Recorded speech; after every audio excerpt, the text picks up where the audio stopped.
This is the Chicago and Western Indiana Railroad Vertical Lift Bridge. Crosses the Calumet River, located in South Chicago, Illinois. Now this bridge, it's abandoned. Now this bridge was built in 1968, replacing the earlier Strauss-Basco Bridge built in 1912. And it's built in 1967-68 to replace the earlier Strauss-type Basco Bridge, temporarily used for road traffic in 2012.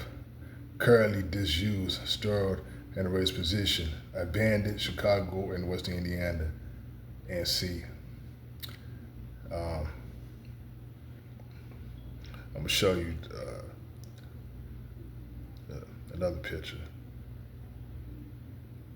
As you see in the background, Torrance Avenue Vertical Lift Bridge is lowering, but this bridge is still abandoned for us, the railroad vertical lift bridge to Chicago and Western Indiana.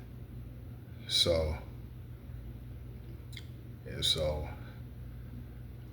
it crosses the Calumet River in South Chicago, Illinois.